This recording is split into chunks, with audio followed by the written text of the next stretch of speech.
ನಮಸ್ಕಾರ, ಸಂಪೂರ್ಣ ನ್ಯೂಸ್ಗೆ ಸ್ವಾಗತ. ನಾನು ಮಹಾದೇವ್ ದಿಗ್ಗಾಂವ್. ದೇವರನಾಡು ಕೇರಳಂನಲ್ಲಿ ಘನಘೋರ ದುರಂತ ಆಗೋಗಿದೆ. ಸುರಂಗ ಮಾರ್ಗ ಕಾಮಗಾರಿ ವೇಳೆ ಭೀಕರ ಭೂಕುಸಿತ ಆಗಿರತಕ್ಕಂಥದ್ದು.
ದೇವರನಾಡು ಕೇರಳಂನಲ್ಲಿ ಆಗಿರ್ತಕ್ಕಂಥದ್ದು ಈ ಘನಘೋರ ಕೃತ್ಯ. ಇದು ಸುರಂಗ ಮಾರ್ಗ ಕಾಮಗಾರಿ ವೇಳೆ ಭೀಕರ ಭೂಕುಸಿತ ಆಗಿದೆ. ಸುನಾಮಿಯಂತೆ ನುಗ್ಗಿ ಬಂದಿರತಕ್ಕಂಥದ್ದು ಈ ಮಣ್ಣು. ಭೂಕುಸಿತದ ರಭಸಕ್ಕೆ ಕೊಚ್ಚಿ ಬಂತು ದೈತ್ಯ ಟ್ಯಾಂಕರ್. ನೀವು ದೃಶ್ಯದಲ್ಲಿ ಗಮನಿಸ್ತಾ ಇದ್ದೀರಿ ಯಾವ ರೀತಿ ಆ ಟ್ಯಾಂಕರ್ ಬಂದಿದೆ ಅಂತ ಹೇಳಿ. ಜೀವ ಉಳಿಸಿಕೊಳ್ಳಲು ದಿಕ್ಕಾಪಾಲಾಗಿದ್ದಾರೆ ಜನಗಳು. ಅಲ್ಲಿದ್ದಂಥ ಜನಗಳು ತಮ್ಮ ಜೀವವನ್ನು ಉಳಿಸ್ಕೊಳ್ಳೋದಕ್ಕೆ ಯದ್ವಾ ಅಲ್ಲಿಂದ ಓಡಿ ಬಂದಿದ್ದಾರೆ. ಮಣ್ಣಿನ ಅಡಿಯಲ್ಲಿ ಕೂಡ ಸಿಲುಕಾಕೊಂಡಿದ್ದಾರೆ ಜನಗಳು. ನೀವು ದೃಶ್ಯದಲ್ಲಿ ಗಮನಿಸ್ತಾ ಇದ್ದೀರಿ. CCTV ದೃಶ್ಯಾವಳಿಯಲ್ಲಿ ಸೆರೆಯಾಗಿರ್ತಕ್ಕಂಥದ್ದು ಈ ಒಂದು ಘನಘೋರ ಕೃತ್ಯ. ದೈತ್ಯ ಟ್ಯಾಂಕರ್ ಅಲ್ಲಿಂದ ಮಣ್ಣಿನ ರಭಸಕ್ಕೆ ಯಾವ ರೀತಿ ರಿವರ್ಸ್ ಬರುತ್ತೆ ನೀವು ನಿಮ್ಮ ದೃಶ್ಯದಲ್ಲಿ ನಿಮ್ಮ ಟಿವಿಯ ಸ್ಕ್ರೀನಲ್ಲಿ ಗಮನಿಸ್ತಾ ಇದ್ದೀರಿ, ನೋಡ್ತಾ ಇದ್ದೀರಿ. ನೋಡಿ, ಅಲ್ಲಿ ಮಾರ್ಕ್ ಮಾಡಿ ತೋರಿಸಲಾಗ್ತಾ ಇದೆ ನಮ್ಮ ಟಿವಿಯ ದೃಶ್ಯಾವಳಿಗಳನ್ನು. ಸೊ ಯಾವ ರೀತಿ ಆ ಒಂದು ದೃಶ್ಯ ಇದೆ ಅಂತ ಹೇಳಿದ್ರೆ ಮೈ ಜುಮ್ಮನ್ನಂತೆ. ಯಾಕಂತ ಹೇಳಿದ್ರೆ ಆ ಟ್ಯಾಂಕರ್ ಮುಂದೆ ಹೋಗ್ತಾ ಇತ್ತು.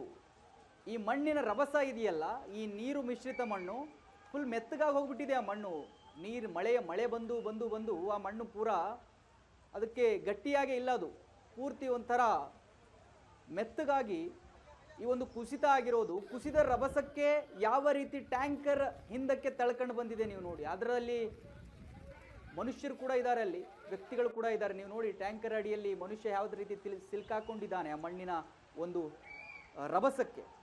ಈ ವಿಕೋಪ ಇದೆಯಲ್ಲ, ಪ್ರಕೃತಿ ವಿಕೋಪ ಬಹಳ ಡೇಂಜರ್. ಇದು ಏನೇ ಆದರೂ ಕೂಡ ಅದನ್ನು ತಡೆ ಹೇಳೋದಕ್ಕಾಗಲ್ಲ, ಅದಕ್ಕೆ ವಿರುದ್ಧವಾಗಿ ಹೋಗೋದಕ್ಕಾಗೋದಿಲ್ಲ. ಇಲ್ಲಾಗಿರೋದು ಇದನ್ನೇ ಕೂಡ. ಸೊ ನೋಡಿ, ಆ ಒಂದು ದೈತ್ಯ ಟ್ಯಾಂಕರ್ ಹಿಂದಕ್ಕೆ ಒಂದು ತಳ್ಳಿರ್ತಕ್ಕಂಥದ್ದು. ಅಷ್ಟೊಂದು ರಭಸದಲ್ಲಿ ಆ ಒಂದು ಭೂಕುಸಿತ ಅಲ್ಲಿ ಸಂಭವಿಸಿದೆ. ನೋಡಿ, ಇದು ಕೇರಳದಲ್ಲಿ ಆಗಿರ್ತಕ್ಕಂಥದ್ದು.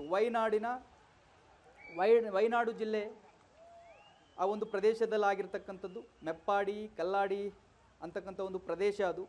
ಮೀನಾಕ್ಷಿ ಸೇತುವೆ ಬಳಿ ಆಗಿರ್ತಕ್ಕಂಥ ಒಂದು ಇದು ದುರಂತ. ಇದು ಮಣ್ಣು ಕುಸಿತ ಆಗಿ ಅಲ್ಲಿ ಬೆಟ್ಟ ಫುಲ್ಲು ಒಡೆದು ಹೋಗಿ ನೀರು ಮಿಶ್ರಿತವಾದಂಥ ಒಂದು ಮಣ್ಣು ತಳ್ಕೊಂಡು ಬಂದಿದೆ ಅಲ್ಲಿರ್ತಕ್ಕಂಥವ್ರು ಎಲ್ಲರನ್ನೂ ಕೂಡ. ನೀವು ದೃಶ್ಯದಲ್ಲಿ ಗಮನಿಸ್ತಾ ಇರೋದು ಆ ಟ್ಯಾಂಕರ್ನ ದೃಶ್ಯ. ಯಾವುದೋ ಒಂದು CCTV ಎಲ್ಲಿ ಸೆರೆಯಾಗಿರ್ತಕ್ಕಂಥ ದೃಶ್ಯ ಇದು. ನೋಡಿ, ಇದು ಒಂದೇ ಸರಿ ಆಗ್ತಾ ಇಲ್ಲ. 2024ರಲ್ಲೂ ಕೂಡ ಇದೇ ಒಂದು ದುರಂತ ಆಗಿತ್ತು. ಆ ದುರಂತದಲ್ಲಿ 400ಕ್ಕೂ ಹೆಚ್ಚು ಜನರು ತಮ್ಮ ಪ್ರಾಣವನ್ನು ಕಳೆದುಕೊಂಡಿದ್ರು. ಹಲವಾರು ಜನರು ಮಣ್ಣಲ್ಲಿ ಸಿಲುಕಾಕೊಂಡು ಅವ್ರು ಸಿಗಲೇ ಇಲ್ಲ. ಅವ್ರು ಏನಾದರೂ ಅಂತಲೇ ಗೊತ್ತಾಗಲಿಲ್ಲ. ಭಾಳ ದಿನದವರೆಗೂ ಕೂಡ ಆ ಒಂದು ಕಾರ್ಯಾಚರಣೆ ಹೋಯಿತು, ಬಟ್ ಅಲ್ಲಿ ಸಿಗಲೇ ಇಲ್ಲ. ಕೆಲವು ಬಾಡಿಗಳಲ್ಲಿ ಸಿಗಲಿಲ್ಲ, ಆ ರೀತಿ ಕೊಚ್ಕೊಂಡು ಹೋಗಿದ್ವು.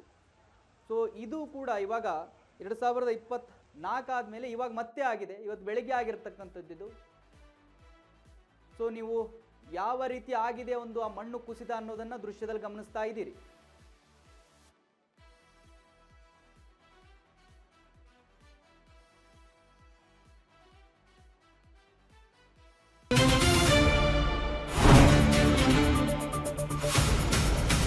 ಸಂಪೂರ್ಣ ನ್ಯೂಸ್ 24x7 ಇದು ನೊಂದವರ ಧ್ವನಿ.